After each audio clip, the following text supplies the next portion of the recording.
So you can listen to us from China, maybe. Well, from the Galapagos, probably, and definitely from Bermuda and France. We've had people contact us from there.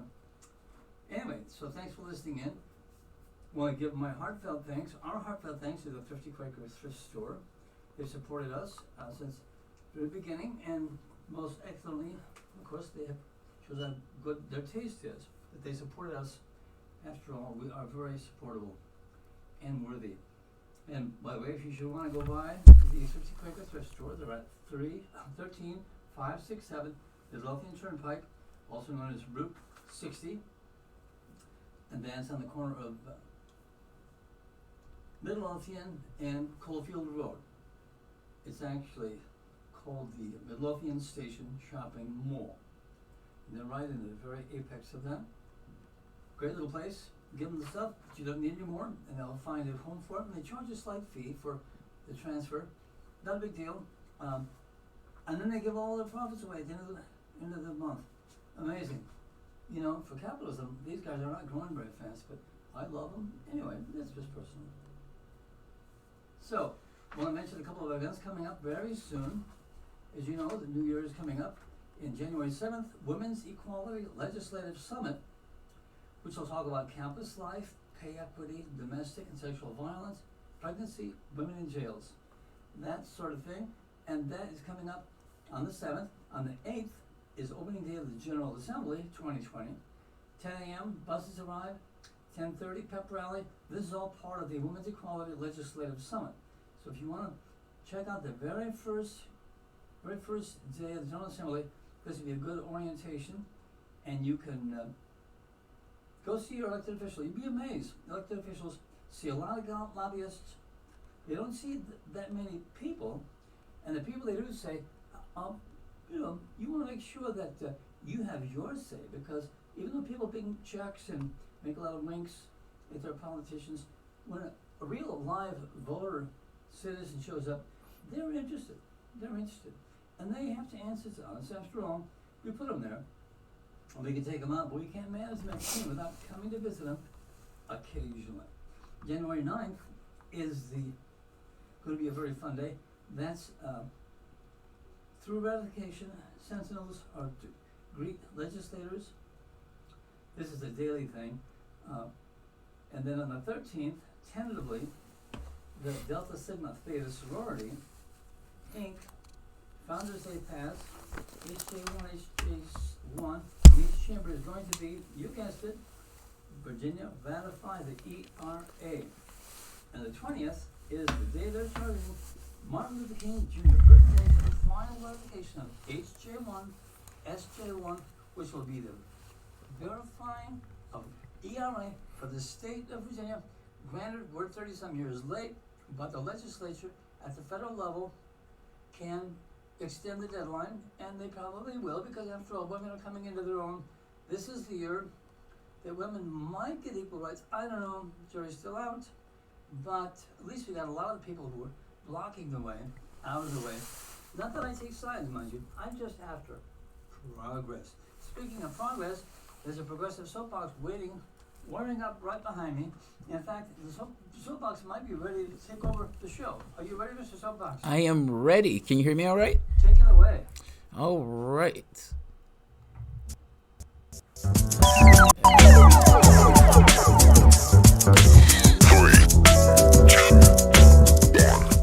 Let's see. Well, that's okay. We're into the show right now. I hope you guys are doing all right. This is Jamarl Thomas. I am the Progressive Soapbox. I will be here for this radio hour, as we call it, even though it does go for 2 hours, right? Slightly dishonest on his face. It started off as a radio hour, and it migrated to 2 hours pretty swiftly. And, you know, you're kind of trapped by the verbiage at that point. Also, guys, this will most likely be my last show. My wife and I are moving to D.C. for another radio show, actually. But we have to make the move, and we're making that move pretty swiftly into January. So I would like to thank the station. I would like to thank this network for allowing me to do this little particular show. I really do appreciate it. I was dreading saying anything about leaving because I absolutely enjoyed having the opportunity to be here. Now, but I guess that's all of my notices in regards to updates. I hope you guys have had an amazing, amazing day. It has been a messy day in Richmond. Rainy, cold. We were promised 60-degree weather. I don't think we got that on this rainy, cold day. But nevertheless, we are all here, and hopefully as you're driving home, you can soothe into this baritone voice as we discuss elements of the news. One of the first elements I want to get into is healthcare. Now, I am a big proponent of Medicare for all. I have not had any qualms about that. I am very clear on my intentions on that. If there's a litmus test issue for me, this is probably my litmus test issue. And I tend to be rather hard on candidates when I don't necessarily believe they're being trustworthy and honest about their appraisal or in the way they talk about Medicare for all. Just so we're very clear, I've said this all the time, Medicare for all is a bill. There's a version in the House written by Jay Paul. There's another version written in the Senate, written by one independent senator from Vermont that's running as a Democrat, an insurgent campaign to reinstate the Democratic Party, Bernie Sanders. And that's what you got. Now, a lot of people who are running in the race has decided that A, Medicare for all is popular, and because Medicare for all is popular, they want to rob themselves in Medicare for all. Do you remember when at the end of the 2016 campaign, everybody wanted to rub themselves in Sanders? They dragged him out into the DNC, had the man crying while they threw eggs and potatoes at him, and we wept as the Clinton people laughed at us. And they had dragged Sanders out for one group after the next, because what they realized was despite him losing, he came close to winning. And all of the energy from the standpoint of the youth and the people who are the movers and the shakers in the party was originating from him. So what happened? When Clinton lost, you had Tom Perez and many of these other Democrats scream, "We're progressives, we're progressives." Everybody on the stage was a progressive all of a sudden. They would kick you going back for the last 20, 40 years. But in this particular moment, they saw the writing on the wall, and you could see somewhat of a change in regards to rhetoric when they tried to pretend to be lefties all of a sudden. Well, clearly, this didn't work all that well, because you can see a clear delineation in the race itself, meaning we're talking about something that was 3 years ago that still have reverberations going out to this day. And if anything was the tip of the spear for Sanders, it was Medicare for all. When he talks about it, he's talking about it as a bill. When everyone else is talking about it, they're talking about it in this kind of politicized language. Let's be clear. Now, one of the key points that I made when Warren was on the campaign stage and she was pushing for Medicare for all, my point was she didn't mean it. She didn't sound like she meant it when she was talking about it on the campaign trail. And when she was on the debate stage and she was talking about it, she would argue it so well in theory that there were some believers. There were believers who told me that I was wrong, who said that I didn't know what I was talking about. Shush your mouth. You're just being sexist. She is totally on board for Medicare for all. I had people on MSNBC that said, if you're supporting Sanders as opposed to Warren, you're just outright sexist because she has better policy plans. Well, this becomes a sticking point when they're on the debate stage and they ask her flat out, where's your plan? Where's your plan? You keep saying Medicare for all, but where's your plan? Are you going to raise taxes on the middle class? You got to be honest. You got to be honest. You got to be honest. Bernie says he's going to raise taxes. And what did Warren say? She deviated. And when she made the deviation, people's eyebrows went up. Well, we trust Sanders on this. I mean, you're coming up with something else that doesn't include a tax increase raised on the middle class. Now, understand this for the moment. Warren's perspective on this and her position on this was solid the first time around. The issue is not whether or not taxes will go up. The issue is the amount of savings that individuals will get because of such. All of your bills go away. Think about it for the moment. You, for the most part, pay for your health care as a singular individual. That is a regressive tax. It's something that you can't get away from. There are some people who will give up taking their insulin medication, but is that something that you really want to do?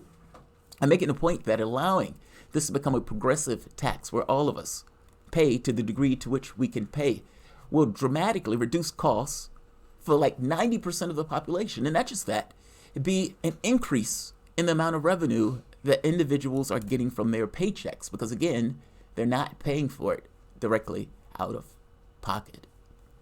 This also means that the people at the top can pay more, the people at the bottom can pay less, and even though you may be paying a little bit more in your taxes, it won't touch the amount that you save. Now, if you are a billionaire, that may not be true. Now, the catch here, though, is by allowing it to be a middle-class tax increase, all of us have skin in the game. And everybody who's in this country, for the most part, if you ask them about the health care, they would say we probably have to pay for something. Meaning that Sanders saying that, yeah, there's going to be a middle-class tax increase is authentic. It goes right in line with what the public believes, what they think, and what they sense to be true, because for all intents and purposes, everywhere else around the world does it that way. That means Warren is doing something fantastic. And just so happened that fantastic thing is a public option. Now, the problem here is not that it's a public option. You must understand me. The problem here is that the push and the vocal component that she made was that she was pushing for Medicare for all. Warren has collapsed in the polling. If you look at the morning consult polling, her numbers have dramatically decreased. If you look at the Real Clear Politics average, her numbers have dramatically decreased. And the trend line at this point has been that she has fallen. Now, Buttigieg has jumped up in the polls. It seems that she's been eating her support. But Bloomberg seems to be eating a bit of both of their support. This race is clarified to two people, Sanders and Biden. And when you ask people who they trust on health care, it goes to Sanders, number one place. And believe it or not, Joe Biden, number two. Because ultimately the issue with Warren was disingenuousness. It wasn't that she was pushing a public option. Ultimately, when Warren finally released her plan, it was Pete's plan. Essentially a public option. And in 3 years, with a weaker Congress, she wrote down on paper, then we're going to push for Medicare for all. And there were people who walked away from that saying, oh my God, we've been had. And yes, you were had. And if you were listening to this channel, I would have told you as much. There's still some true believers that believe that she's going to get in office, she's going to pass a public option, a contentious, hard-fought bill in and of itself. And then in 3 years, when the president is typically weaker, to then push through Medicare for all. This is just a plan written on paper that has no political ability to get done. And nobody, honestly, in a political sense, believes it will get done. If you don't believe me, look at the healthcare stocks. When Warren put this plan out, they jumped. They jumped because they realized she wasn't being serious. Nevertheless, Warren is now on the campaign trail. And what is she pushing? She is pushing choice. Choice. Now, just so this is Bloomberg News. The audience will be able to see it. During a 3-day bus tour through Iowa, she increasingly stressed the word choice in her interactions with voters, saying the 3-year implementation period would let Americans keep their existing coverage or try out Medicare for all. We're going to push through health care that's available to everyone, Warren said during the town hall in Clinton, Iowa on Saturday. You don't have to, but it's your choice if you want to come in and get it for health care coverage. Warren insists she's sticking to her long-term commitment of creating government-run health care, yet last month she unveiled the transition plan after criticism on the campaign trail and at debates by rivals, including forementioned frontrunner Joe Biden and Pete Buttigieg, who both favor building on the existing system while offering a separate public option, which is literally, effectively, Warren's plan. A public option with this notion of trying to expand later on to Medicare for all. Now, again, the issue here is not, you need to be very clear on this. The issue here is not that she was pushing a public option. People can decide whether or not that's what they want in regards to their health care. They may look at other factors and say, fair enough, this is good enough for me. I am okay with this. But the issue here is that the push and the argument that she was making was for Medicare for all. And if you're being honest with yourself, the public option with this notion of trying to get it in 3 years is a chimera. It is something that is just put on paper.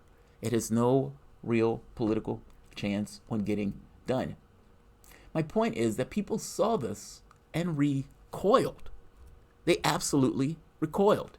And I would make the point that her hit in the polls, even though some places are trying to make it as if it's because she was supporting Medicare for all. It's exactly the opposite. It's because she deviated from Sanders on this very specific issue. And it's that people thought she wasn't being serious. When you look at the polling, you can see a clear deviation within the last 2 months, where she fell off of a cliff. And just to make it plain, this is the morning consult poll. Biden, 31%. Sanders, 22%. Warren, 15%.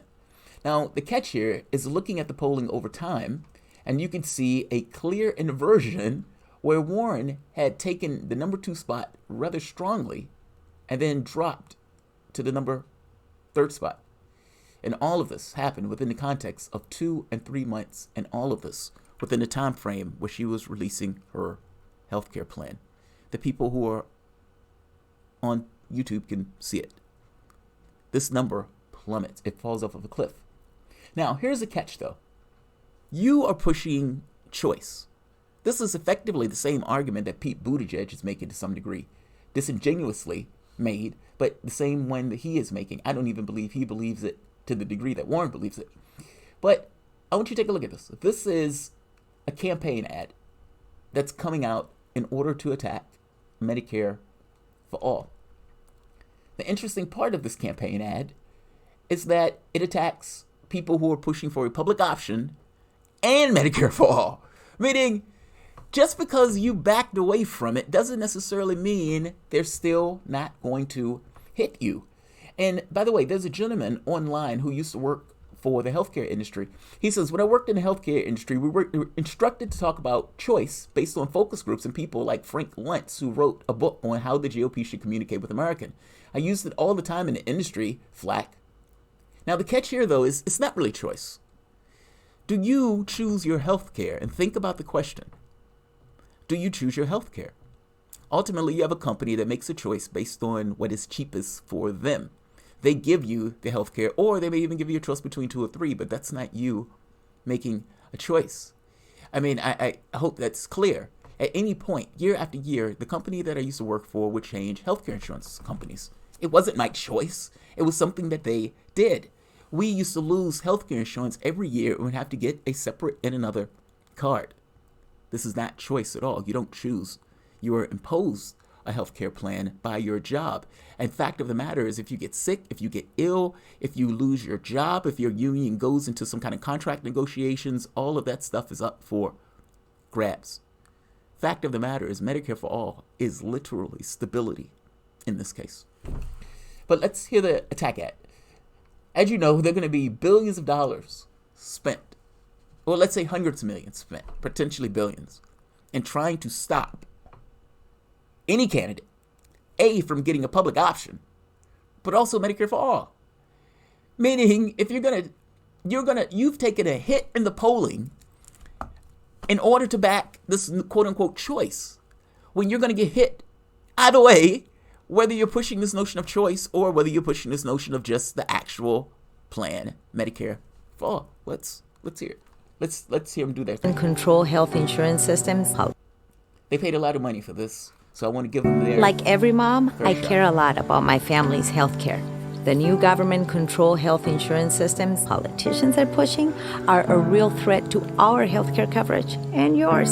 Medicare for all, Medicare buy-in, and the public option won't lower our healthcare cost. But these government control proposals could double...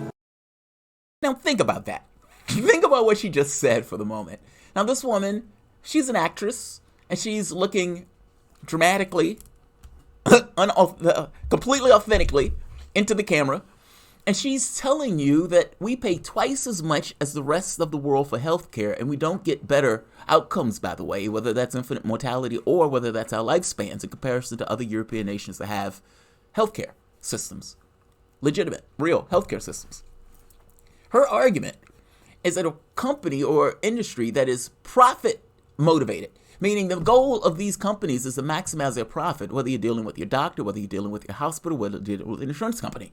Their goal is to maximize their profit, and sometimes they do that by gutting your services. I hope you understand that. Their business model is to take your cash and deny you care. And they're trying to say that a for-profit system is cheaper than a system of single payer. Now, come on. Nobody in there right now believes that. Doubles big. It's insane. Like, it's Orwellian. Like, why? It's like, think about that. So nobody in their right mind believes. Even that Koch brother funded study that was run, even they came back and say, we save billions of dollars. I mean, like, even they came back and said that, even though they were trying to use that as an attack point, saying, look how much money the government is going to have to spend, making the point that it's less than what we pay. So it's like, it is impossible for us to pay less than what we typically pay for healthcare. But okay, sure. I totally believe what you're saying here. And by the way, she's looking through bills. Medicare for All doesn't have bills. Just so we're very clear, this process that she's doing right now, looking through bills, yeah, that's a problem because Medicare for All does not have that. Now, Medicare buy-in does. Medicare Choice does. Pete's plan does. And I guess this is kind of my point with Warren, right? She did all of this. She was going to staple herself to Sanders. She literally, it was revealed, did not have a health care plan. I mean, her thing was, I'm just going to say I'm with Sanders. And she was shocked that she had to actually produce some kind of results on the plan, especially when she deviated from Sanders on what everybody knew to be true. But she did this, lost all of these polling points, and is still going to get hit by the same campaign ads that are going after Sanders for Medicare for All. Talking about comically inept in regards to your politics. But I just want to make the point. This woman, what she's doing now, looking through bills, that does not happen with Medicare for All. The amount that you pay for drugs, I think, was $250 a year under Sanders' plan. So all of this, the optics of this, are just wrong. Let's keep going. Everyone's income taxes. Paying higher taxes or higher premiums for worse care? It's time to say no to proposals we can't afford. Paying higher taxes or higher premiums for worse care. I would say this. You look at infant mortality rates, you look at outcomes, you look at lifespans, and you compare it to other countries around the world, you will see that what this woman is saying is comically ridiculous. We don't use healthcare any more than anyone else around the globe, and yet we pay twice as much. It is because it is a profit-making system. These type of ads are going to be all over the place. They're going to proliferate. And this is their way of trying to stem the tide against Medicare for All. And by the way, a public option is a way of trying to stem the tide against Medicare for All. But this is what you're going to see in stereo over and over and over again. The Republicans are going to say, oh, the socialists, they're going to destroy healthcare. And fact of the matter is, healthcare is the number one issue still, even after Obamacare, which we were breathlessly told was universal healthcare. I will put it to you this way. Sanders is the most trusted on healthcare for a reason. He's always been honest with you and straightforward with you on it, even on things that the Democratic Party would rather just not choose to deal with. And in this case, Warren has gave up her footing for something she is going to be viciously attacked on anyway. You should have just stuck with the bill and rode that till the wheels fell off. This did not do you any favors, especially from a healthcare industry that still hates you equally as they did when you were pushing Medicare for All. This is WRWK 93.9 FM, The Work. If you guys dig this content, the thoughts and opinions contained in the following broadcast and show are those of the host or the guests and are not necessarily staff or volunteers of WRWK or the board of directors. I guess we should probably say that at the end as opposed to saying that disclaimer in the middle of the show, because that doesn't necessarily do us any favors. Anything that I say is entirely me, regardless of where I am. So let me put that disclaimer as an infinitely true thing for this point to resonate in time, whether I'm here or whether I'm on some other network. All right, this is WRWK 93.9 FM, The Work.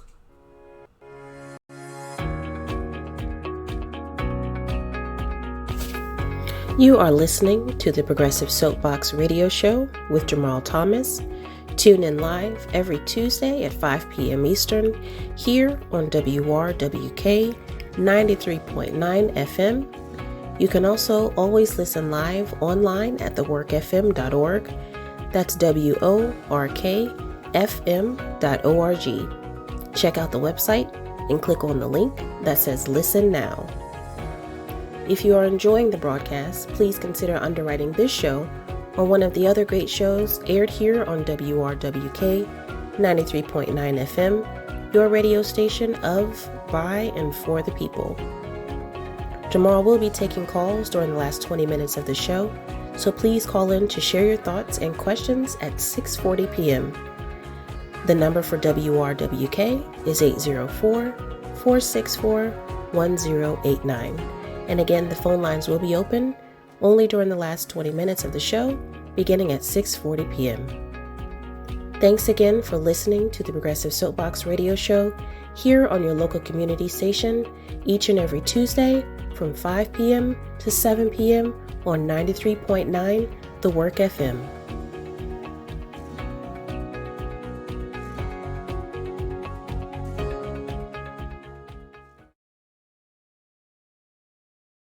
Scheduling, opening arguments, and the timing of a motion to dismiss. Jamarl Thomas, 93.9 FM. Other more detailed questions about the middle I'm sorry, guys. My system's freezing and up the on end me. of the trial. There we are. My system was freezing up on me.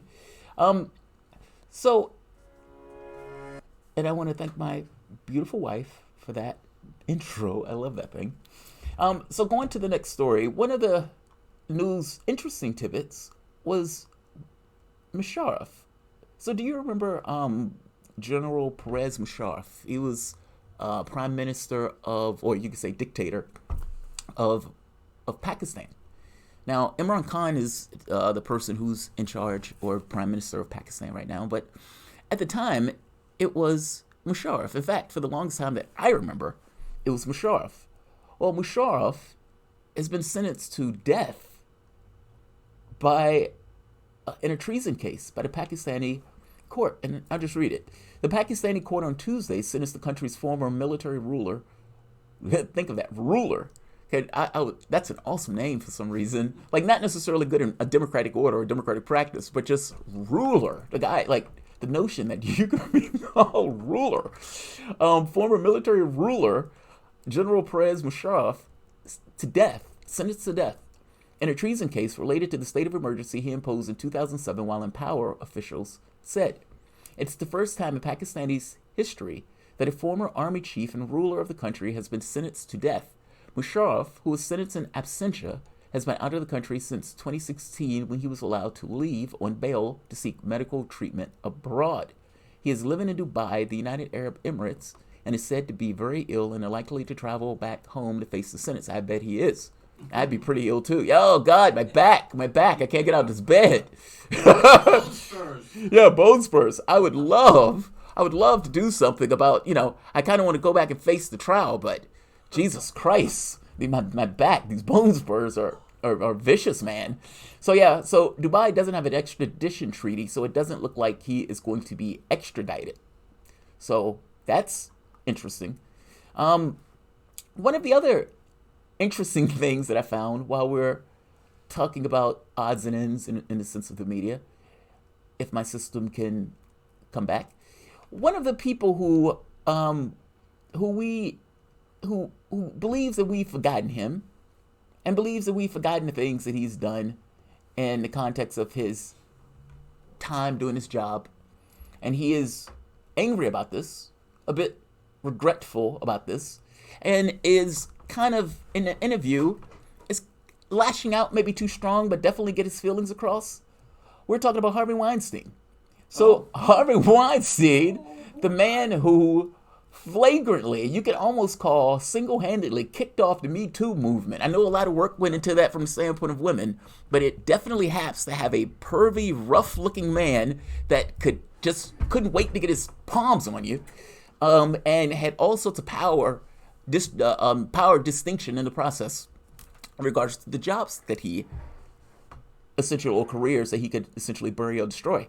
More than 80 women have accused him of sexual assault or harassment, but for Harvey Weinstein, it's still all about him.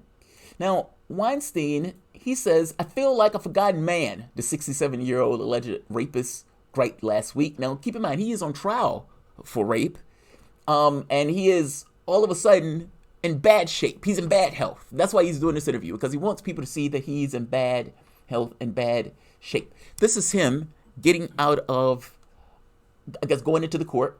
In a walker, right? In a walker. Yeah, he's rough. He's rough. He's in bad shape. He's bad shape. Pity the millionaire. Feel sorry for that dude. Pity the rapist. Flagrant rapist at that. I find these comments to be somewhat amazing. I'm going to go into the comments. But he's saying, look, I'm not faking. You know how you go into court and it's something that you did and you put the neck brace on and you ride in the wheelchair and you're like, no, judge, really, this is what's going on, man. I had surgery last week. I'm dying. Well, Weinstein, whether this is real or not, I honestly don't know. And if I'm being brutal to some degree, I gotta be honest, I don't even particularly care. This man has made people's lives utterly and entirely miserable. Imagine for the moment, like, let's take my mom for the moment. Let's say she works at a job. And let's say she was never rich. For the most part, she had to make ends meet, robbing from Peter to pay Paul. And I don't mean that literally. I just mean, wasn't necessarily the easiest of times in order to make that work. And she goes, let's say she works at a job. She needs that job. And the manager, for whatever reason, can't keep his hands off of her. Now, she's not there to be his sex item. She's there in order to do her job so she can pay for her kid and her house and all of this other stuff. Now, I understand that these are actresses and everything else, but I don't understand why that would be a different precedent. Ultimately, they're getting jobs in order to feed themselves, and they go there to do a job, and he's looking at them as prey, as something to get his hands on, something to lust after.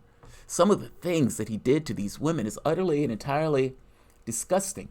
Now, this person, and I'm going to keep it PG because the stuff gets kind of out there. So I'm going to leave that. You can look at his cases and hear some of the things that he was doing to some of your favorite actresses, meaning Paltrow being one of them. What's the woman who, the woman who used to go for Charmed, Rose McGowan. Now, she's been big on this. Rose McGowan struck back on this, saying, we will never forget you, and made this kind of strident point, like vicious and angry at this particular comment.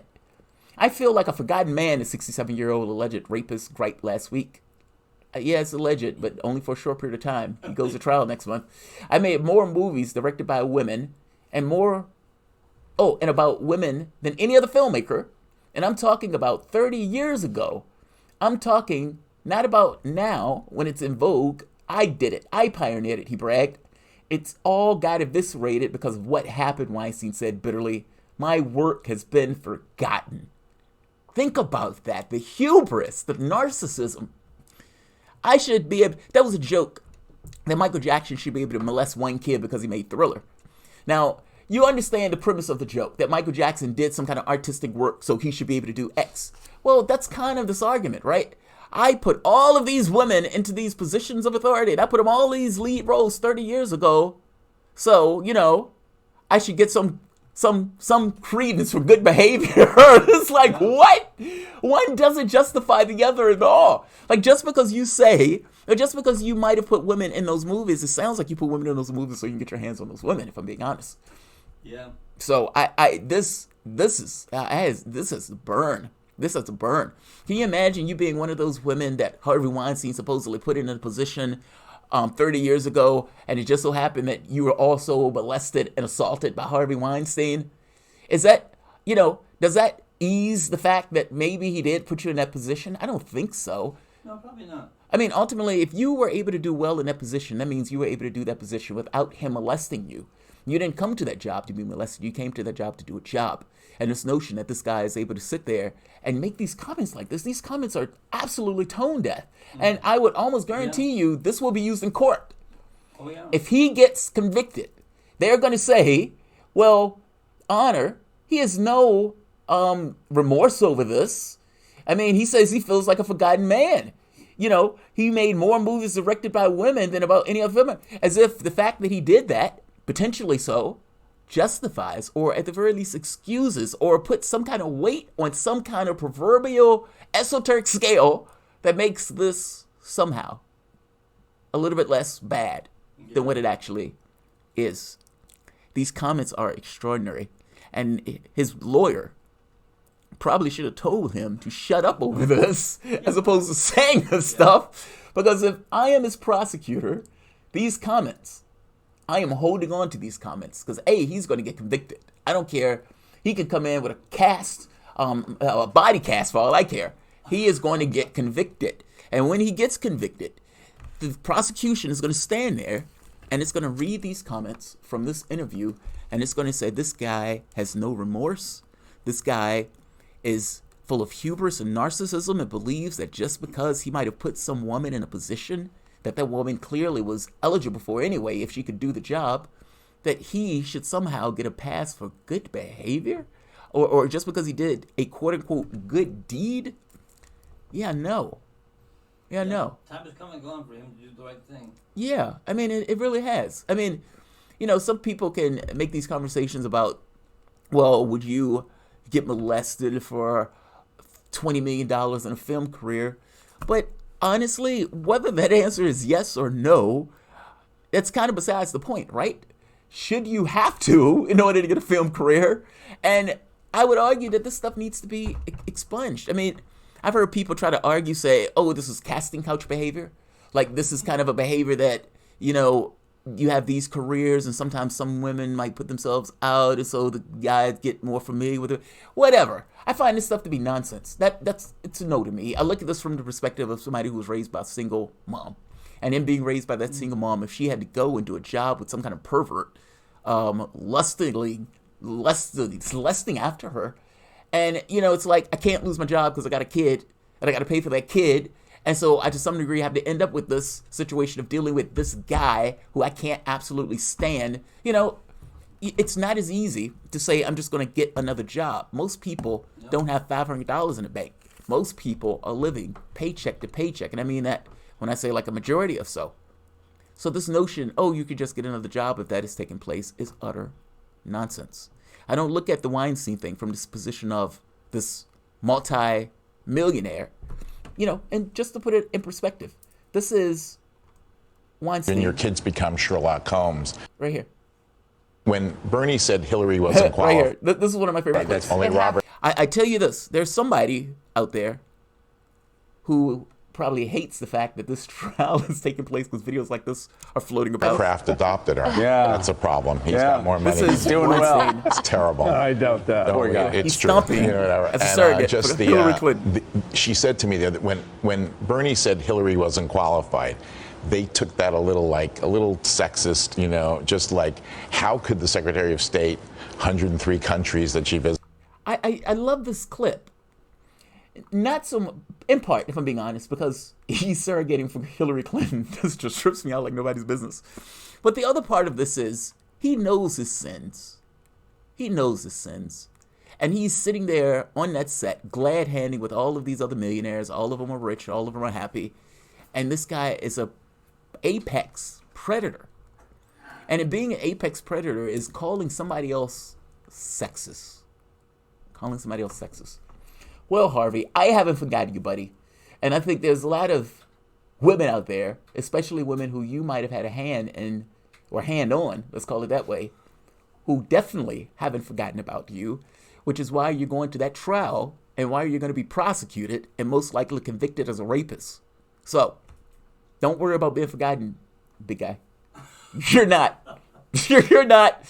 This is WRWK 93.9 FM The Work. Guys, if you dig this content, we are always looking for underwriters on this channel. You can always contact us at 804-464-1089, 804-464-1089, especially if you want to underwrite the content. We'll be taking calls in the last 20 minutes of the show, and you can call us on the same channel.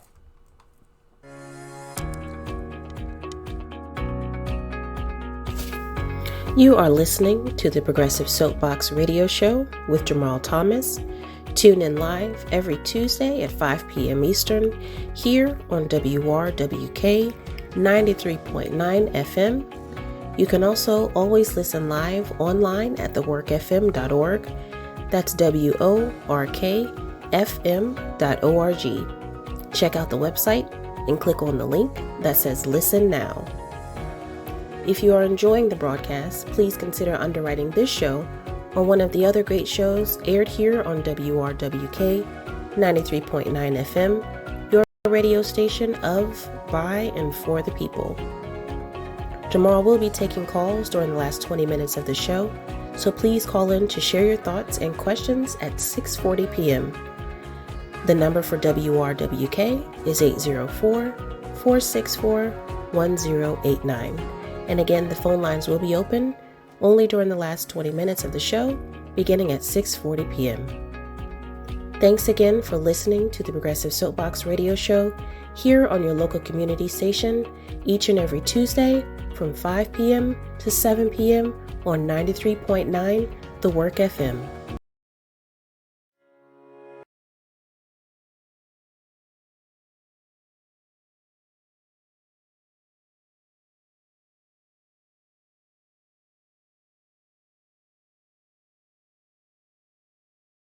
Very specific issue of impeachment. And this issue of impeachment essentially is outright partisan. I don't think anybody can argue about that. Now, Democrats would say that what's taking place in the House is just. Republicans would say what's taking place in the Senate is just. Fact of the matter is it's a partisan act. This started, in some degree, with something that the person who's at the center of it says didn't happen. Meaning this quid pro quo with Sunderland, at the very least that Yermak is saying that I never had a conversation with Sunderland about this, and Zelensky is saying the same thing. It's not that I believe that Donald Trump wanted this investigation. He absolutely wanted this investigation. The catch becomes whether or not this is an impeachable offense. I suppose at this point, impeachment is a subjective term, seeing as they didn't impeach George Bush over war crimes. And this is talking about killing or having been responsible for the deaths of 1 million people, of 4,000 Americans, or 1 million Iraqis, I should say, 4,000 Americans, $7 trillion, a gulag off the coast of our country that was outside of our laws, which is in and of itself sketchy, black sites where we were torturing human beings, many of which were innocent, and that George Bush himself admitted to. We have been at war in those countries for 18 years, and we've just found out with Afghanistan papers released by the Washington Post that they have been lying, flagrantly lying, outright deceitful, one president after the next, making this argument that we're making progress in Afghanistan. If we just keep pushing the fight, we just need to add more troops, we just need to do this, we just need to do that. All of them were lying. All of them. It is clear that they had a pattern of deceit going from one administration to the next, whether it was Bush, whether it was Obama, or whether it was Trump. All of them, including the military generals. The stuff that they were saying behind the scenes, meaning particularly Rumsfeld. There's a point where Rumsfeld sent his messages saying he was looking for help because they needed to destabilize the country. They needed to stabilize the country, otherwise they were going to be there forever. They understood. They even understood that the only functioning economy in that country was opium. It was opium. They couldn't stop it. They make the point that one policy after the next that the United States took in that country backfired. Meaning the Brits would effectively pay the Afghanis to destroy the opium crops. That would incentivize those Afghanis to grow them the next year so they can get bought off by the Brits. Again, the Americans just outright destroyed them without any compensation for them, which essentially pushed them to the side of the Taliban. One policy after the next, they were dumping millions of dollars. At one point, they expected somebody to dispense $3 million a day into something the size of a district at a place that was living in mud huts with no windows. This created outright corruption, like one policy after the next. The catch here is, it's somewhat of a utopian vision to believe that you're going to play chess like this, We're going to reshape the Middle East, which is what George Bush decided he wanted to do. And because no president wants to lose a war, every president, for the most part, wants to be able to say that, yes, we won this. And any opposition, meaning anytime a president looks like he's failing in a war, he will be attacked for it by an opposition that says we could do the war better than this guy. Meaning every incentive in the world is for the president and the military to lie. The media is complicit in this, even though they're acting shocked and chagrined. Understand what I mean by this. The media's job is not to be stenographers. Their job is not lazy, quote-unquote, journalism. And if it's lazy, I guess you can't call it journalism at all. Their job is to figure out what's true. And for the most part, they abdicated that particular responsibility. Many of the people that they have on their team, if you notice, are spooks. People like Clapper, people like Brennan. They hire these guys, and these guys have a certain point of view of the world to which they give you, oftentimes more hawkish, oftentimes more militaristic and conspiratorial. Getting on the conspiratorial point, we've had 3 years. 3 years. Trump and Russia. Yes, I'm going to this. Because the IG report about this was absolutely damning. Meaning the FBI flagrantly lied. 17 instances of the FBI lying. They knew that the Steele dossier was dodgy. In fact, they went to speak to Steele's subsources, meaning the people who Steele was getting information from, and Steele's sources told them that he was lying. This didn't stop them from leaking this information. This didn't stop them from continuing the investigations and continuing to get FISA warrants, which is, again, against the law. 99.7% of FISA warrants are approved. That number means it's just a rubber stamp. You don't have a defense attorney there. For the most part, you have some Fed that's giving information in order to get a judge to say, yes, you could spy on this particular American citizen and the people who this person is effectively interacting with. In this case, it was Carter Page. Now, the catch here is that the Carter Page thing gets so ludicrous that it was told to the FBI that Carter Page was a CIA asset, meaning it was working with the CIA, and they hid that from the FISA court in order to continue to spy on Carter Page. Now, whether or not the FBI full well believed this, meaning the Inspector General was unclear on whether or not this was maliciously intentional or whether it was just outright flagrant incompetence. And because of such, he couldn't come down one side or the other in making a choice on it. He, for the most part, just listed grievous errors. If somebody tells you all of this starts from a drunken conversation where Papadopoulos tells Downer that he has information that's going to hit Clinton. Now, Papadopoulos say he's got this information from Joseph Misfit. Now, these guys open up a massive intelligence sting, getting FISA warrants 3 times, by the way, meaning they use the Steele dossier as a predicate in order to get the continued FISA warrants, despite the fact that the information that they were using was full of fabrications or outright lies. This is massively problematic from the standpoint of our intelligence services and what they were doing spying on one of the campaigns. And this in no way vindicates Comey. In fact, Comey was called to account on Chris Wallace, where he had to explain himself, saying, I'm sorry, we made a mistake, but it wasn't intentional, etc., etc. I just want to make the point that all of this started as a conspiracy theory. And this was a conspiracy theory that was opposition research that was leaked almost as a political weapon by various members of the intelligence services in order to attack Donald Trump. And they did just that. This morphed into a Mueller investigation. And I just want to make the point that this investigation was brought on whole cloth. When the IG is looking into this, the IG goes and makes the point of saying there's no there to this. And there's all sorts of flagrant abuses that was involved in the FBI looking into this campaign. It is illegal to lie to a FISA court. Is anybody going to go to jail over it? Especially now that the IG report is up. John Durham is the gentleman that Bob Barr has pushed to do the investigation, meaning The IG report is limited in its scope, despite how damning that report is to the intelligence services of this country. Barr's investigation is not. Durham, at this point, is running a criminal investigation.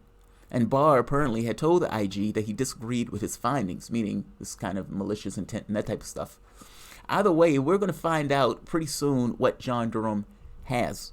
And we may end up in a situation where John Durham puts out a case where people who are involved in that case are on CNN, on MSNBC, and are there, you could call it the CIA or DNI intelligence assets on those networks talking about cases that they were instrumentally involved in. I mean, for God's sake, Brennan said he had secret information. This was all nonsense. The media bought this hook, line, and sinker and ran with a conspiracy theory for 3 years. And you would think that the media would be pretty ticked off that their sources that was leaking this information to them was flagrantly just lying to them in order to use them as a political weapon. They don't seem to be annoyed all that much, nor does it seem to have any reflection over their issues. This immediately moves into a secondary attempt at taking Trump out, which is Ukraine-gate. Now, like I said, I am not necessarily shocked by this notion that Donald Trump may do this. I find Donald Trump to be a correct president, if I'm being honest. I don't particularly like Trump all that much. By the same token, it is a different matter in whether or not you're going to take a president out of office in this way. If you want to censor the president, censure, then fair enough. But you have an election next year, and I don't find any of this to be productive from the standpoint of your electoral chances. I say that to say that the impeachment, when you ask the public, it's 50-50. It's mixed on whether or not they're on board for it. You can look at other tangential information, meaning the $130 million that Trump was able to raise in a quarter, the amount of money that they were able to raise in September that trumped all of the other Democrats. And the notion that you're changing a conversation about Trump failed into a conversation about impeachment and them never accepting the electoral results. Not to mention Joe Biden. Hunter Biden, regardless of what Joe Biden wants to own up to, is a topic of discussion and will be a topic of discussion. Anybody in their right mind that's being honest knows that, or at the very least can see, let's say it that way, rational human being, that he was trading off of his dad's name. A crackhead, drummed out of the military, gets a job making $50,000 to $80,000 a month in an area that he knew nothing about, in a country that he knew nothing about, at a company that was being investigated. Now, you can look over other parts. I mean, whether you're talking about the credit card industry, there were various times where you could see people in Biden's family trading off of his name. This is just an extension of that. It's just so happened that Biden is running for office and for president, and this, Ukraine, became one of the main talking points and one of the issues. I don't think this is going to be productive for Democrats. Nevertheless, the Democrats have, for the most part, stood in unity on this, but so have the Republicans stood in unity. That means that all of this has a clear and decisive outcome that was known from day one. Trump isn't going anywhere. He is not just going to stay in office. He is going to be screaming that he is vindicated by the Senate in the fires of a trial. Whether or not that's true or not, that's what he's going to be screaming. And he's also going to scream that they never accepted the election results. They never accepted the election results. This is Gabbard. The catch becomes, what is the various members going to do? And Gabbard has been a wild card on this. At one point, Gabbard was against impeachment, and then she sounded like she was for it. And people are now asking her, look, what are you going to do from the standpoint of the impeachment vote in the House? Because it seems like that vote is going to take place as soon as, or as early as Wednesday. Gabbard responded this way: I haven't decided yet. This is whenever you think about the impeachment process, whenever your political alliances lie in impeachment. Let me say this one more time. Haven't decided yet. This is whenever you think about the impeachment process, whenever your political alliances lie impeaching a sitting president. In the words of Joe Biden, it's a big effing deal. It is. You're talking about a soft coup. You're taking a president out of office, especially if you don't have multiple support, cross-party support.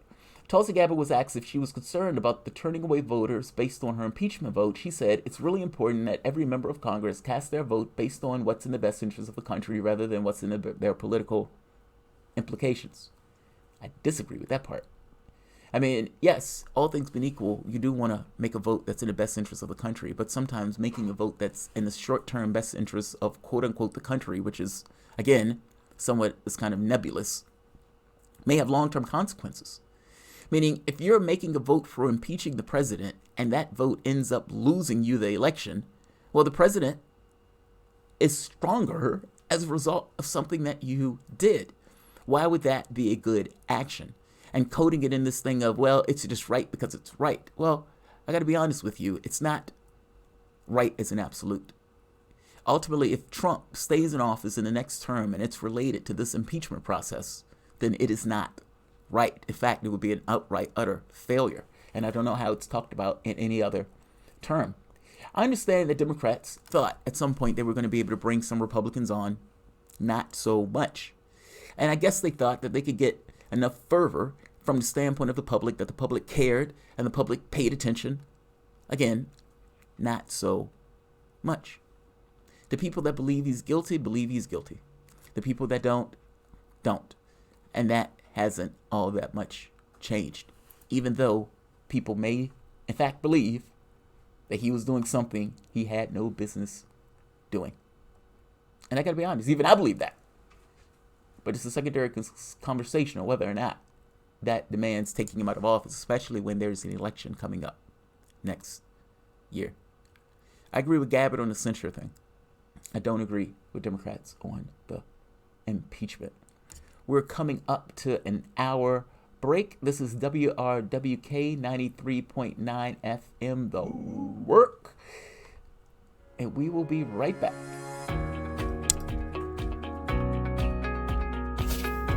You are listening to the Progressive Soapbox Radio Show with Jamarl Thomas.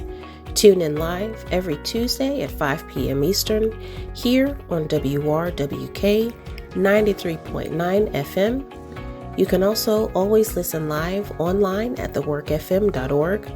That's WORKFM.org. Check out the website and click on the link that says Listen Now.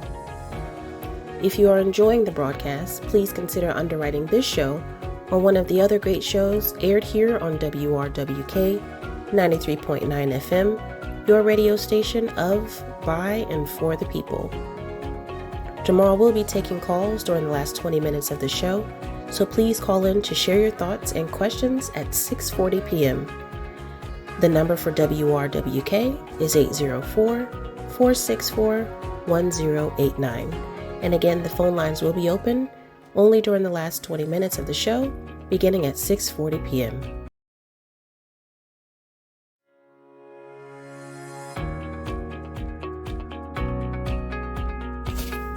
You are listening to the Progressive Soapbox Radio Show with Jamarl Thomas. Tune in live every Tuesday at 5 p.m. Eastern here on WRWK 93.9 FM. You can also always listen live online at theworkfm.org. That's WORKFM.org. Check out the website and click on the link that says Listen Now. If you are enjoying the broadcast, please consider underwriting this show or one of the other great shows aired here on WRWK 93.9 FM, your radio station of, by, and for the people. Jamarl will be taking calls during the last 20 minutes of the show, so please call in to share your thoughts and questions at 6:40 p.m. The number for WRWK is 804-464-1089.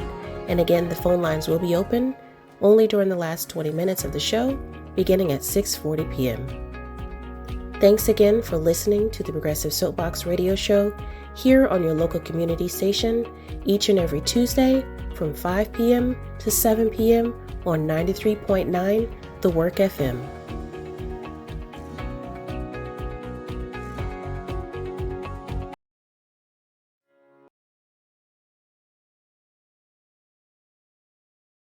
light in the spotlight.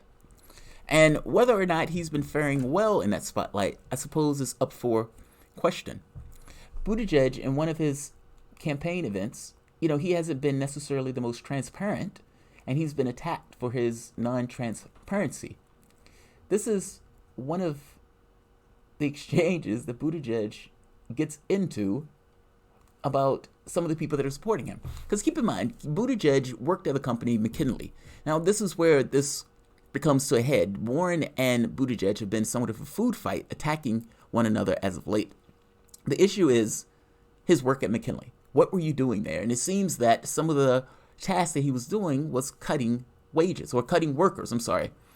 There's videotape of Buttigieg talking about duplicate labor. Now, that's just a buzzword. That's a sanitized way of saying we had to fire some folks. Well, Warren has been attacking him for his work there, and Buttigieg's campaign immediately attacked back, saying, "You are a corporate lawyer, for God's sake. How are you attacking me for this? You were out there fighting for asbestos." But nevertheless, Buttigieg gets asked about some of the people who are supporting him, because Buttigieg has a lot of billionaires that are backing his campaign. Listen to this exchange. Let's see if it comes across. Is funding protesters that are right outside of here today. He's the CEO of Netflix. Reed Hastings has also funded private charter schools. You say you're against vouchers, you say you're against private charter schools, but yet on Monday, you're going to be at a fundraiser in Palo Alto, where he's going to be one of the hosts. In the labor movement, there's a saying, you can only be on one side or the other. Will you keep Reed Hastings, who's fought the teachers' unions, as a host on that fundraiser on Monday? Or will you drop him from the list? So I'm very clear where I stand on these issues. There are 700,000 donors to my campaign. Mm-hmm. Some of them may disagree with me on some of those issues, but my stance will not change, including my support for teachers and my support for labor. So you'll keep... Just so we're clear, his support for Medicare for All has changed. His support on Sanders has changed. His language on the college school loan thing has been outright shameful, meaning the arguments that Buttigieg has been making, talking about student loans, meaning Sanders wants to pay off student loans and he wants to have free public institutions. Buttigieg has made an argument that he doesn't want to pay for millionaires and billionaires going to school, missing the point, or being disingenuous about that, considering that people who are in the middle class wouldn't be able to go on Buttigieg's plan. They'd be paying taxes for something that they wouldn't necessarily be able to use. You're talking about creating contradictions within the context of creating any kind of plan. So Buttigieg has a tendency to be disingenuous. But his notion that I'm not going to budge on my particular position, he's already shown a propensity to budge on his position. Look back at what he was talking about for Medicare for All, and look back on what it became, and look at his donor list. Just saying. You'll keep him as a host. Wait, one question. Will you keep him as a host on the fundraiser, Reed Hastings? It's a yes or no question. I have no plans to make a change there. The fundamental fact of where I stand in my support for labor. But wouldn't some people say that's a sign that you're not truly committed to organized labor and you're just willing to say anything? Yes. I will say where I stand. Then why not drop Reed Hastings from the fundraiser? Are you asking me a question or are you debating me? That was at the DNC debate. I don't know if you remember Buttigieg at the DNC chair debate, but there's an awesome story by J-Moo, where she says Buttigieg gets on stage and says something that is utterly ludicrous. And she confronts him on it when he gets off stage, and his response is, "You say what you got to say to win." I need to find a direct quote, but that quote, I'm paraphrasing, but look, it's a campaign. You say whatever you have to say to win. That's what you do in campaigns. I make the point to you that the same thing is true here. I don't think his philosophy on that stuff has changed over the course of a couple of years. One of the other items I want to go to has to do with an interesting story coming out about the Mormon church. Have you heard about this, Ron? Where the Mormon church, supposedly they had $100 billion. Really? And they were keeping the money supposedly for the second coming of Christ. Oh, come on, Christ. Well, it says, according to the complaint, Ensign's president, Roger Scott, has told others that the amassed funds will be used in the event of the second coming of Christ. Clark did not respond to emails seeking comment. That money was supposed to be used for good works and charity and whatnot. and that money was being stored, and they said that money is being used for the second coming of Christ. I think they must have misread that text because we're supposed to fix this place, not wait for the next one. Isn't that interesting? I mean, That's really curious. you know, if you fix this place, as you said, maybe you would need the second coming of Christ. Like, isn't it, like, I'm always enamored by that. It's like, you know, it makes sense from the standpoint of a society where you have an oligarchical class in the United States, well, everywhere, and that class lives high off the hog, and you need to kind of enshrine something in the people, especially you're talking about slavery, and you're talking about these religious traditions where people are in this colonialist societies, and you tell people, I know it's bad now, but if you're long-suffering, Jesus will reward you, but you have to just wait and die first. And you're like, yeah, but if I have to die first, how would I know? It's a precarious thing, but I love the statement that we're waiting for the second coming, and when Jesus comes, we need to have this $100 billion in order to spin this cheddar around. I got to be honest with them. If Jesus comes, I don't think that money is going to matter. I mean, we're talking about destruction on a massive level. Like, they're going to throw a big party for this dude. right. Like, you're talking about stuff like flying through the air, like beasts and whatnot coming out of the ground. I was dragged to church when I was a child. And I remember Revelations. That's what scares the hell out of you. And they're like, yeah, when all hell breaks loose and Satan is released upon the globe, we need to have this cheddar to spend for Christ. Need some money in the bank. Yeah. We need some money in the bank. And not just that, I thought when Jesus came, he was taking people to heaven. Are they still going to be here? They could take I just thought about that. If he was, I thought he was supposed to be taking souls with him. So Jesus is... I don't know the Mormon doctrine. It must make sense to somebody. Oh, you're right. This is Mormon doctrine. I don't know what Mormon doctrine is. You're right. You're right. This is guys and this is bureaucrats. You're right. This is Mormon doctrine. You're right. You're absolutely right. In that decision, I don't think. To set this money aside while we struggle with other areas. $100 billion. I don't believe that for a minute. They were waiting for Jesus to come back. They were using that money. I don't believe that for a minute. Like, I mean, look, you can make that case. And you could try to sell that case to your flock. I'm not of your flock. To me, that money is being used for all sorts of incentives that just go along the lines of having a ton of money. It's like Harvard has an endowment. Yale has an endowment. But those are education institutions. These guys were supposed to be using this money for good works. I don't believe that they were. And now they have some explaining to do. I don't want to confirm it first, but it has a hilarity to it, which is like really tempting to ridicule even now without verifying it. It does sound ludicrous. Yes, it does. It really does. I'm supposed to believe that these guys are like, look, there's some true believers out there. So don't misunderstand me. I have family members. I have friends of the family that are true believers. And I just mean in the context of Christianity. Mm-hmm. And they are shockingly true believers. Like, they go beyond just their own material and their own straightforward, perceptual situation. So I don't doubt that they may be true believers within other faiths. Don't misunderstand me. However, I am supposed to believe that they were keeping $100 billion just in case Jesus came back. And that response is, I mean, I've got to be honest, this is a legal issue. This is not a religious issue. What were you doing with that money? You're supposed to be using that money. And you were lying effectively to your flock. And why were you doing so? And the Jesus thing comes across as just a dodge. It just does. I don't buy the Jesus thing in the least. But I could be wrong. Here's the exact quote. This was J-Mo. This is talking to Buttigieg. During a series of forums and debates for the leadership post, Mr. Buttigieg often mentioned that he was the only candidate who had attended a women's march the day after Mr. Trump's inauguration. This suggestion infuriated the rest of the field, who on that day had gathered at a donor conference in South Florida hosted by David Brock, a Clinton supporter who sought to rebuild the party's fundraising machinery to combat the Trump administration. Whatever. When the campaign candidates debated at a forum in Houston at the weekend after the Women's March, Mr. Buttigieg introduced the slate. Mrs. Green confronted him as she walked off stage. He looked me in the eye and said, "This is a competition. You say whatever you need to say to win." Mrs. Green said, "That's when I saw who the real Mayor Pete was." I love that last line. That's when I saw who the real Mayor Pete was. Yeah. There's a conspiratorial tone about it. That's when I saw the real Pete. I love that. I love that. I'm not shocked by that in the least. Pete Buttigieg reminds me of Obama, a gay Obama.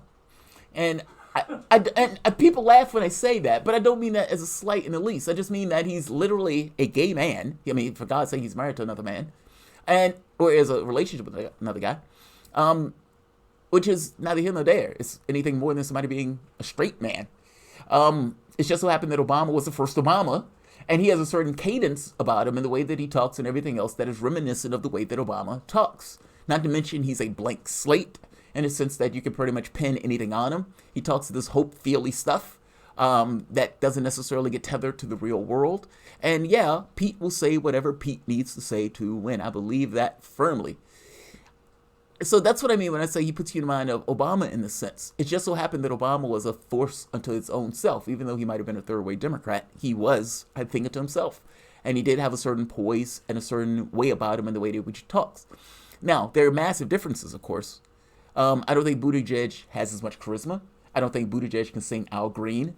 I don't know if Buttigieg can play basketball. And beyond that, Buttigieg gets 2% of the black vote on a good day. So Obama was maxing that out. Now, a lot of that has to do with the stuff that went on in South Bend. I mean, he fired the first black police chief in that city. It seems like they were using his donors, meaning that chief recorded, and there are tapes out there apparently, where he recorded people being brutally racist. And Buttigieg fired the guy. Now, this didn't necessarily sit well with the residents, not to mention there was a killing that took place where one of the cops killed one of the residents, and Buttigieg didn't seem to be attentive to the needs of the community. There's this famous thing where he's telling the person, ma'am, I don't need your vote, which, that reverberates. But wow. Buttigieg has all sorts of issues. Also, Biden gets the black vote. That's his. That's the way Biden looks at it. And apparently, this is, when you look at poll after poll after poll, Biden has had a stick-to-itiveness that, I got to be honest, I'm shocked by. He is the Teflon Don, to put it mildly. Biden has been taking one punch in the face after the next, and for the most part, he's been ticking along. Now, it's true that his numbers have dropped. I mean, at one point, Biden was nowhere, he was stratospheric. He was just kind of nowhere close. He was just by himself. And you had this chipping away at his lead, and you realize that because Biden has started to go into being more combative in regards to the other people because he had to. He was not inevitable in the least. He was always somewhat of a weak leader. And just because people thought that they could sell him to the public didn't necessarily mean that they wanted to give him money or that he wanted to overtly support him and go out and march for him. By the same token, he has had his stick-to-itiveness.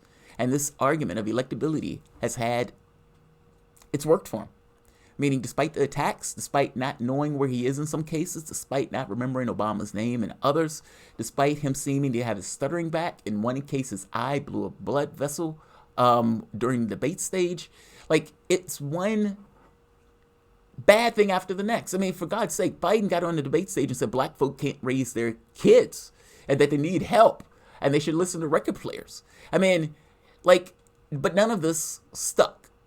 And Biden, after all of this, still retains, for all intents and purposes, the black vote. More so, the elderly black vote. Sanders gets the kids.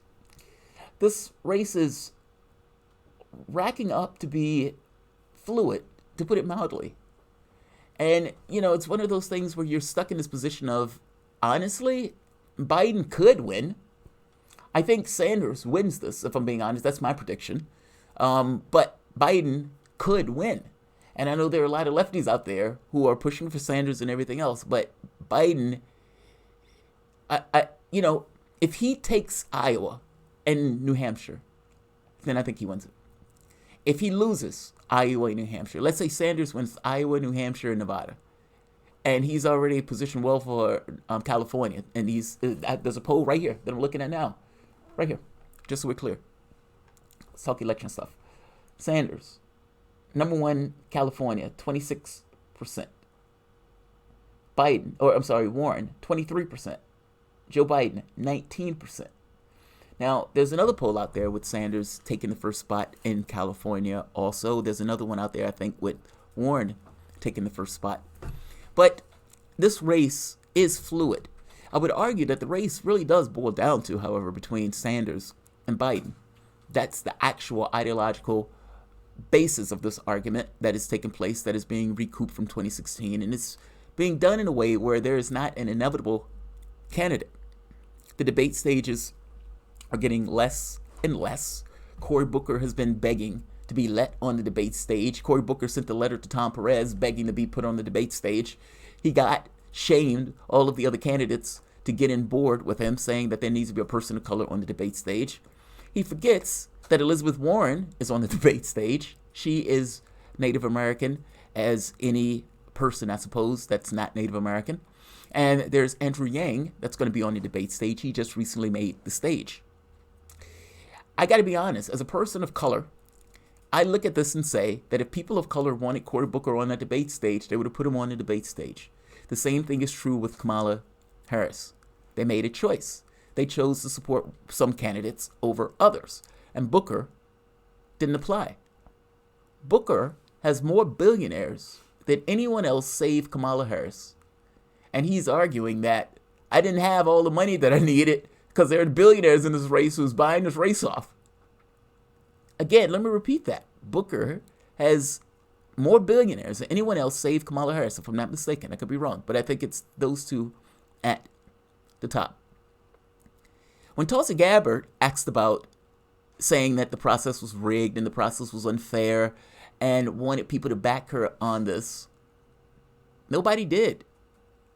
There was no letter that anybody signed when Gabbard was asking about this, saying that this is an arbitrary process. You guys rigged it in 2016, and now this process where you guys are using these polls that you don't control, that come out in this kind of random occurrences, this seems unfair. Nobody said anything. But now Booker.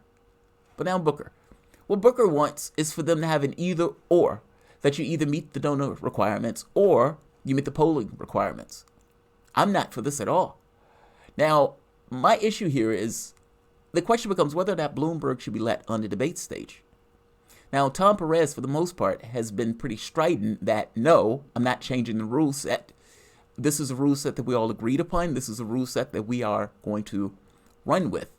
And the polling requirements are getting more stringent, so it makes it more difficult. And if I'm not mistaken, I think there are 7 people on the debate stage. Yang just now made the stage. Gabbard wasn't able to make it. Gabbard said she wasn't going to take the stage even if she did make it. That's sour grapes. I mean, that's kind of, you said that kind of at the last week or just the week going into the debate. But nevertheless, Booker begging to get on the debate stage is sad.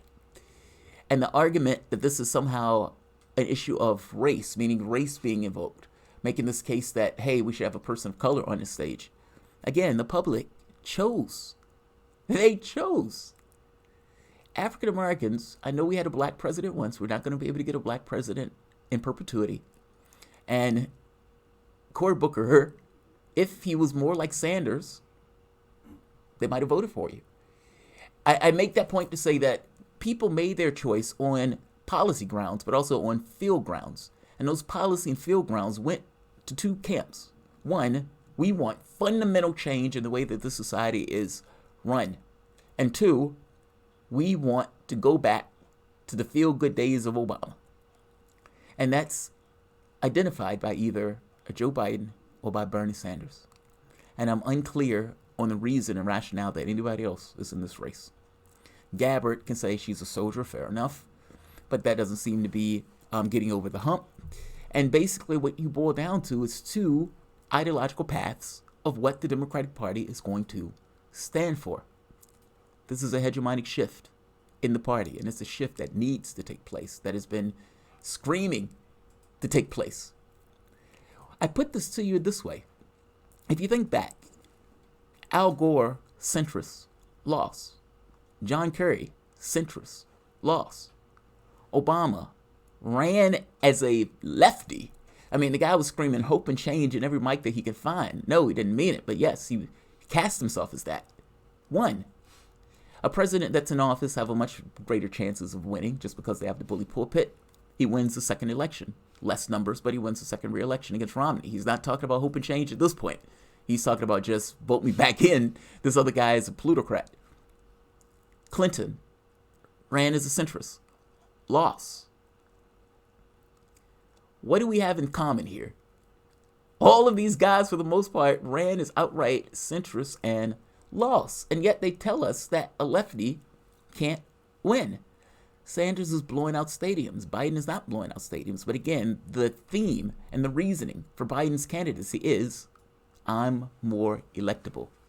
The only reason that people believe Biden is more electable is only because that for the longest time they have been sold this bill of goods to deaden your expectations. This is all you can get.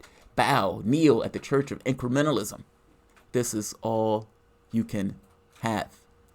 And after being indoctrinated with that for 40, 50 years, in their heads, we can't win with anyone else. I've said this story before. My great aunt told my mom's a Bernie Sanders supporter, and her aunt said, Joe Biden is our only hope. Now, why did she say that? Because in her head, Joe Biden is a person that can be sold to the rest of the population. It's not so much that they love him. It has part to do with outright terror. Keep the monsters at bay. Keep the monsters at bay. And the person who they believe that can do that is Biden. But that's not necessarily true for the youth. And you get this weird generational divide where you have the younger demographics that are going by Sanders, if I'm not mistaken, 53%. It was either 53 or 57% that Sanders was taking the youth, meaning people under 35. That number is extraordinary. You could add up everybody else in the race and they don't come close to what Sanders is doing by himself from the standpoint of the youth vote.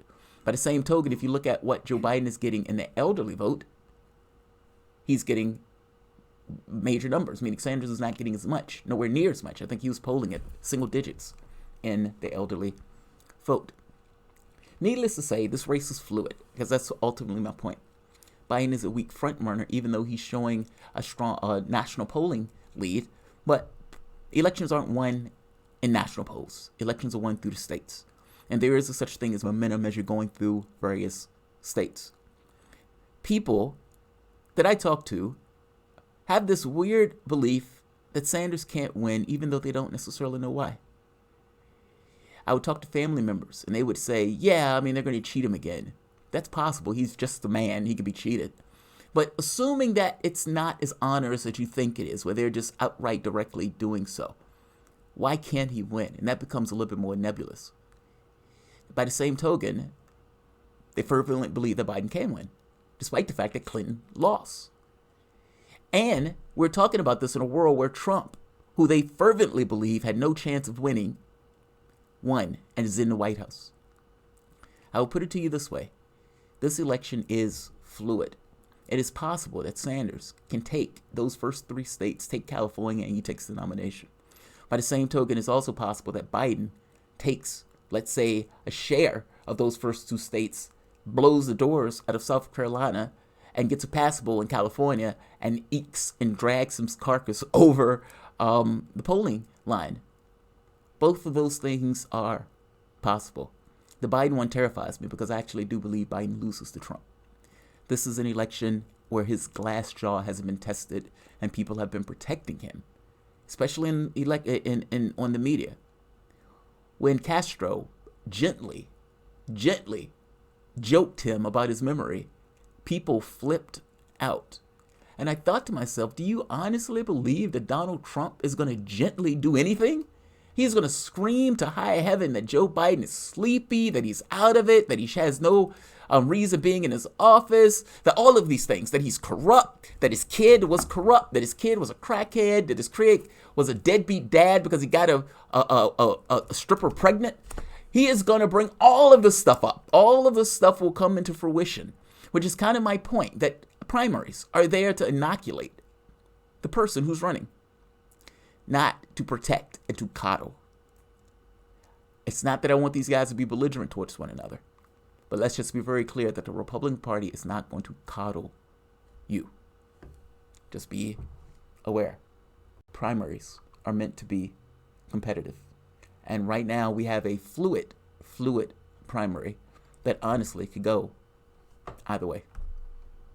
This is WRWK 93.9 FM, The Work.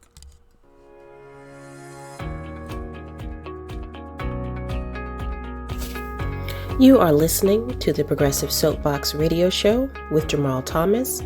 Tune in live every Tuesday at 5 p.m. Eastern here on WRWK 93.9 FM. You can also always listen live online at theworkfm.org. That's WORKFM.org. Check out the website and click on the link that says Listen Now. If you are enjoying the broadcast, please consider underwriting this show or one of the other great shows aired here on WRWK 93.9 FM, your radio station of, by, and for the people. Jamarl will be taking calls during the last 20 minutes of the show, so please call in to share your thoughts and questions at 6:40 p.m. The number for WRWK is 804-464-1089. And again, the phone lines will be open only during the last 20 minutes of the show, beginning at 6:40 p.m. Thanks again for listening to the Progressive Soapbox Radio Show here on your local community station each and every Tuesday from 5 p.m. to 7 p.m.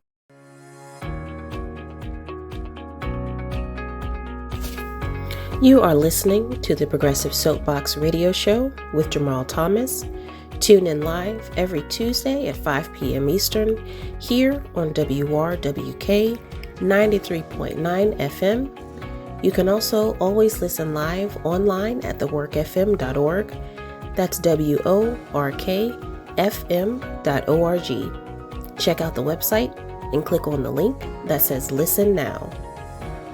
If you are enjoying the broadcast, please consider underwriting this show or one of the other great shows aired here on WRWK 93.9 FM, your radio station of, by, and for the people. Jamarl will be taking calls during the last 20 minutes of the show, so please call in to share your thoughts and questions at 6:40 p.m.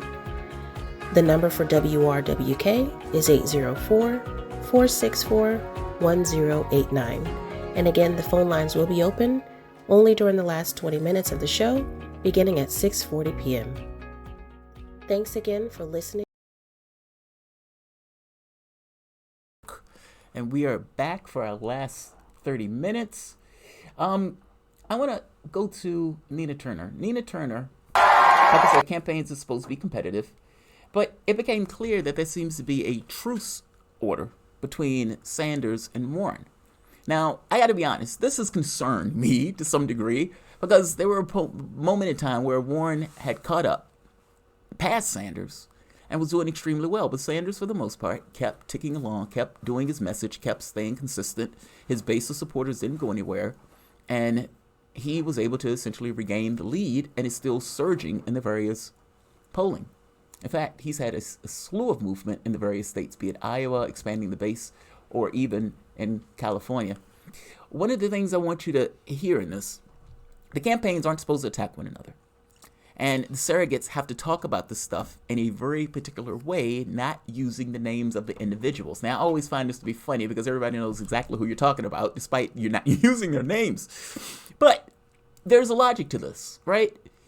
If you are Sanders, you believe that a core of your support or share of your support is with Warren. And if those people, meaning if Warren was out of the race, those people will come to you. Now, a section will go to Buttigieg, the section will go to Biden, but you believe that the larger share will go to you. So the notion of alienating Warren in this way becomes problematic. So if you notice, they don't necessarily attack one another. And they always are caught off guard if you ask them, hey, what's the difference between you and her? She's a capitalist to her bones. And people are like, dude, you can't do better than that? Well, he doesn't want to do better than that because this is an issue of alienating the base.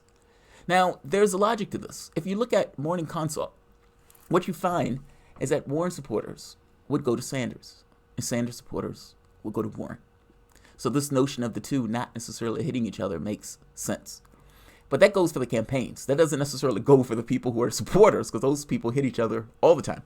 Nonetheless, this is Nina Turner at a major event. Where is this? Coachella, I think, is what it's called. Nina takes Coachella Valley. And apparently this was a barn burner of a speech and of a get-together. Let's hear Turner. I'm a big fan of Turner. There's questions about who's going to be Sanders' VP pick. Now, I don't know if you can make this pick this soon. And the reason is, if you make this pick this soon and the person is younger, media is going to immediately speculate that you're doing this in order to shore up just because you're an older man and you just had a heart attack, and in case you fall off the cliff, they want to know. Like, that type of speculation comes into play. Especially after the heart attack, the last thing he wanted to do is call for a vice presidential pick because that would have drawn too much attention. He needs to show that he is a strong, vigorous man that can play baseball and that can run a mile in 4 minutes. But in this case, he's back. Biden, and the same thing is true for him, right? Choosing the vice president. And people are asking who are these guys going to choose for their VP choices.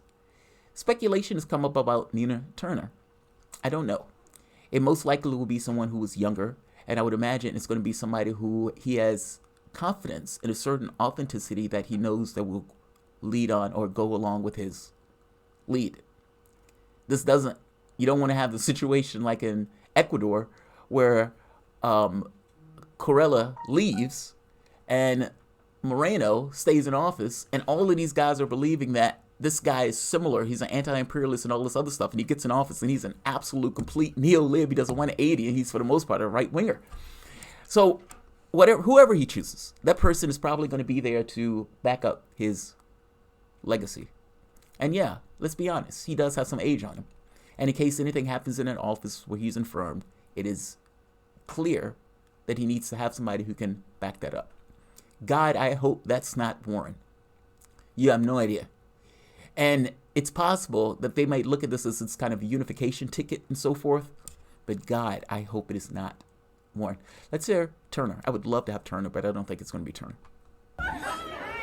That somehow that the senator's plan is taking away your choice. It might be some babies here, so I'm not going to curse. But let me just say this. He's not curse away.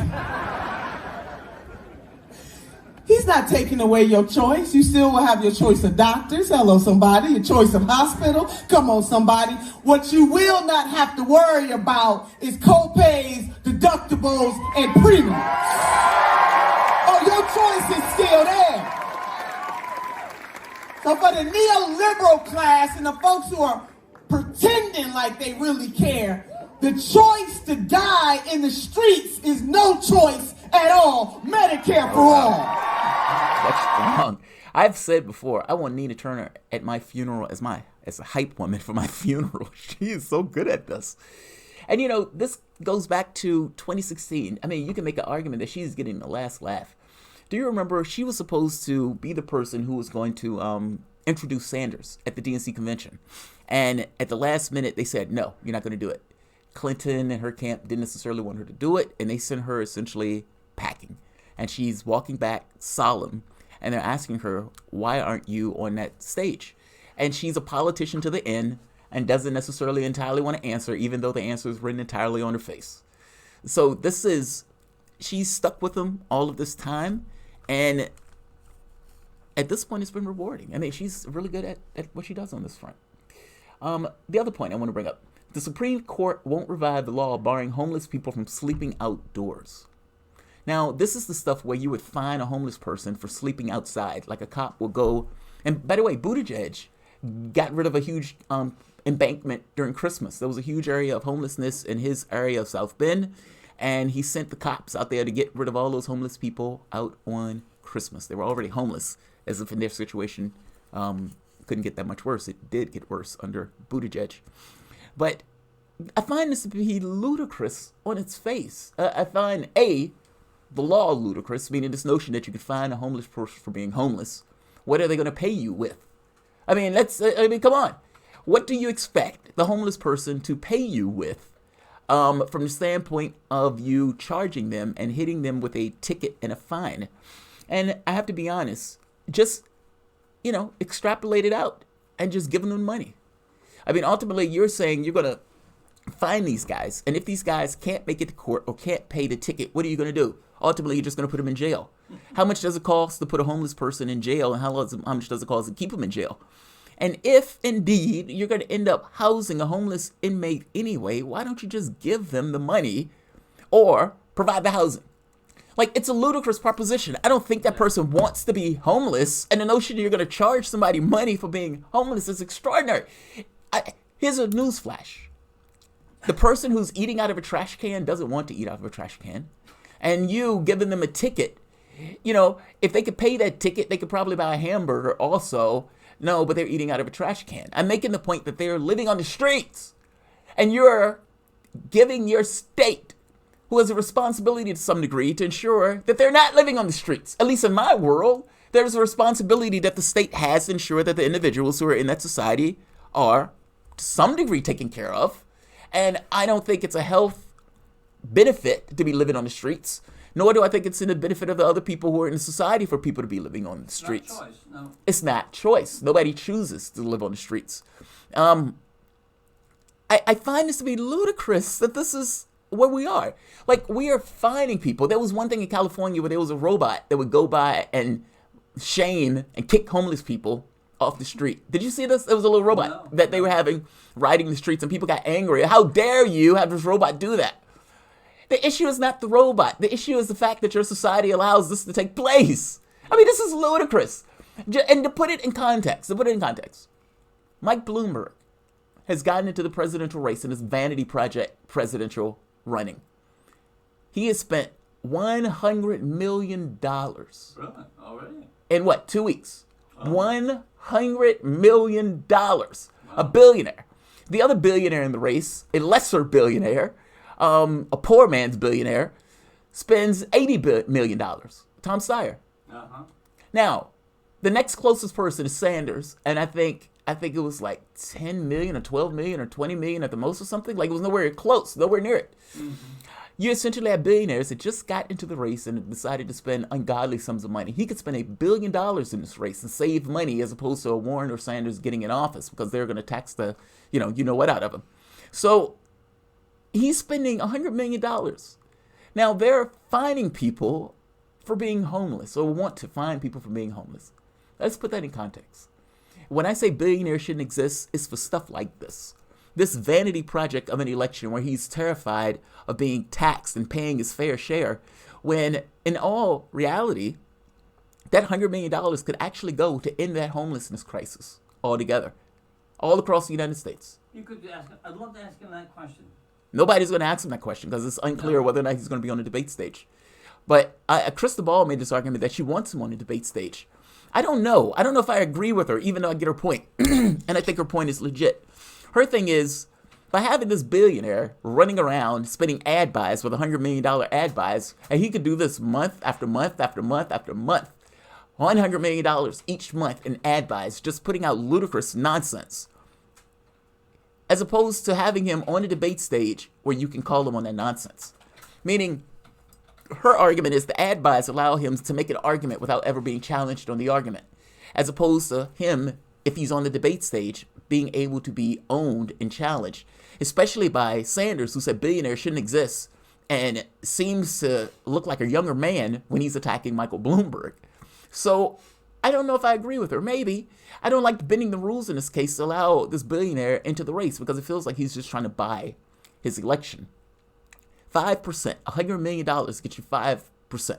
And for Tom Steyer, $80 million gets him 1% in the national polling. These vanity projects. They couldn't find any other way to spend this money. They wanted to spend it trying to ensure that their taxes remain low. Bloomberg has no reason to run in this race that is in the interest of the American public. None. It's all for self-gratification. And whatever he says in this thing, ultimately this boils down to, I don't want that socialist winning the election because what he's going to do on my taxes, oh my God. I think, $6 billion that Bloomberg would have to pay for like a year or something? Like if there was a wealth tax on his tax. So this is a fight for his class, what it boils down to. Bloomberg is fighting for his class. I'd like to hear what they say about that. It doesn't make sense to me that he would bother to get into the fray if he didn't have an alternative to what's there now, which is the billionaires ignoring the plight or the Democrats trying to make the case for the plight. I think there's a third position, and I'd love to know what Steyer and Bloomberg are doing. I don't think they're fleeing from the tax. If they're fleeing from the tax, they would just stay shut up and let the Republicans keep running the things. No, I mean, I feel you. Their issue, I mean, if you think about it, the Democratic Party used to be, at one point, you could say the mantle of New Deal Democrats, these kind of FDR type Democrats. These guys were antagonistic to Wall Street. They were skeptical of Wall Street and capital and big business and those type of things. Well, the moment that you got third wave Democrats in the Clintonites, that stuff was out of unions get pushed to the corner. They tell minorities and these other groups you have nowhere else to go. And for the most part, they joined hand in hand with big business, and they were paid by the same people who were paying the Republican Party. And you have two parties that are just co-opted by oligarchs in their position on either militarism or finance, or for that matter, on the perspective of business and the role of government in that process. And right now you have a situation where the Democratic Party, two people in that party are openly balking at that particular politics. And those two people, for the most part, have captured the majority of the party. If Sanders or if Warren wasn't in this race, Sanders would be winning this race in spades.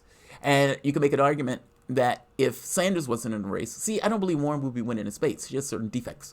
But I'm making the point, though, that these two are splitting the vote in a way where they're together getting the lion's share of the vote. This is a party that is skeptical of finance and of capital. And for the most part, a party that was co-opted by the rich is now trying to be yanked back from the rich to the proletariat. And you have people who are filthy rich who are getting involved in this process. Bloomberg said he wouldn't get into the race if it didn't look like Sanders was going to win. Meaning, if it looked like Sanders was going to win or he was going to take it, he was going to get into the race. Just like Obama saying, if it looks like Sanders was going to run away with it, he was going to get involved. He's probably going to get involved behind the scenes to try to, stop him. Obama could run again, right? Oh, no, but he can't run again. It's not sequential. He can't run again. Obama can't run again. You can't have more than two consecutive terms. You can have a third term. No, you can't. Not in our politics. We outruled that. They ruled that out from the standpoint of FDR. Well, I see what you mean. 2 years. Yeah. You can get 2 years, but you can't run for office for a 4-year term. I mean, like if you get, I think you can get 10 years. So you can get two consecutive terms, but you can't get the. I don't know the 15th. I don't know the amendment that well. Yeah, I think it's 10 years, but ultimately you can get 2 terms. When FDR was in office, FDR ran. FDR won 4 terms. I think he got 4 and then he died. He got 4 terms and died in office, and the Republicans were like, "Yeah, screw that. That's never going to happen again," and pushed through legislation in order to ensure that it never happens again. Yeah. Now, to compare, Democrats lose on the Electoral College year after year, meaning Al Gore and Hillary Clinton. And you would think that they would flip out over that. Not to mention the voter, the voter cutting off the number of people on the voting, like the voter ID laws, the meaning things that attack their base, things that have been attacking labor, things that have been attacking African Americans, essentially their voter blocks. The Democratic Party just stayed pat, despite this stuff being an outright attack on these items. And as these items get attacked, their political influence in the voter blocks gets weaker. They allowed it to just kind of take place. They sit by. Republicans didn't stand by when they realized that this guy was going to win all these seats. And it was like, yeah, this is never going to happen again. This guy was way too dominant. I just, the basic point on this. Bloomberg is representing his class. And he understands that Sanders is representing his. You think that's as simple as that? I honestly do. Yeah. Because, I mean, the amount that Bloomberg has to lose in this, I don't know what other justification does Bloomberg have to run. I don't think when you lose... Like, for example... When you handle hundreds of billions, I don't think it's the same game as you and I might think. I don't believe he's really worried about that. Well, think of it in terms of, is Bloomberg hurt by a Republican winning? No. Not in the least. Oh, sure he is. How? He likes the world. He likes the world to work. He wants the world to function, and the Republicans want to torch the whole place until they make all their money. You believe that Bloomberg wants the world to work. Why do you believe that? Well, based on his other policies, based on his news coverage, based on his generally fair coverage of the environment. Like stop and frisk? For example. The Republicans are dedicated to destroying the environment. For profit, of course. Not for nothing. I mean, they're not doing it wantonly. They're doing it for profit. But does Bloomberg believe that Sanders or Warren is not going to put through anything for the environment? I think Bloomberg feels that the environment will get its fair shake under Warren or Sanders. Yeah. I think he thinks it will, and I think he's okay with that. But he didn't get into the race until it looked like Sanders was surging, that Biden looked like he couldn't make it. I'd love to know. Yeah. And in other words, I guess what you're saying, there's another game we don't even get, which is they're manipulating all of us to not mess with the rich people. It's class. Even though it's an issue of class. Both parties are owned by the same. Yes, that's true. I mean, they're bought by the same people. Oftentimes, economics gets taken off the table from the standpoint of political discussion, even on mainstream media. And the fight that these guys have, they have these food fights over, identity and gender bathrooms. That's the actual campaign, and the rest of it is just noise for us, entertainment for us. That's how I see it. I mean, you have oligarchs who effectively have co-opted both parties. And for the first time in our lifetime, you have one section, a proletariat that is not being paid by the rich, that is not on board with the stuff. I mean, Sanders is outright resentful of the oligarch class who may actually take it. And I think it freaks them out. I think it weirds them out. I mean, if you were part of this class, and in being part of this class, you, for the most part, had both parties under lock and key because, for the most part, you were paying the bills under both parties. Yeah. And you have somebody who calls himself a socialist who's outright saying billionaires shouldn't exist, and you have $100 or $50 billion, and he's saying billionaires shouldn't exist, and he's making this argument about corporate capture, that we need to fight these various systems, healthcare. Bloomberg doesn't buy into the healthcare stuff, and the lengths that Sanders would go for the Medicare for all, or for the environment, or for the expansion of Social Security. And Bloomberg is not on board for that stuff, not to mention the stop and frisk policies are absolutely onerous. Well, it wasn't him, though. Wasn't that the previous guy who's in so much trouble now? That was Bloomberg. And the sad part, Bloomberg is stop and frisk. Oh. Yes, Bloomberg is stop and frisk. And the overwhelming majority of those people were African Americans or Hispanics. I think it was like 90%. Yeah, I don't have good feelings for Bloomberg. And this comes across as a vanity project. And I got to be honest, it seems like for the first time in my lifetime, the rich may not have complete ownership of, at the very least, one of the leaders of a particular party, and I think it freaks them out. Because if Sanders gets in, he reshapes the DNC in the way he wants it. Oh, it would be like Mr. Peanut. Nobody would work with him. He'd be cut off. I think some would work with him, but I think his argument for working with people is using public will. Like this notion that I'm expanding the electorate and I'm going to have the public. Meaning on the day that I get elected, it's not this normal politics where everybody go home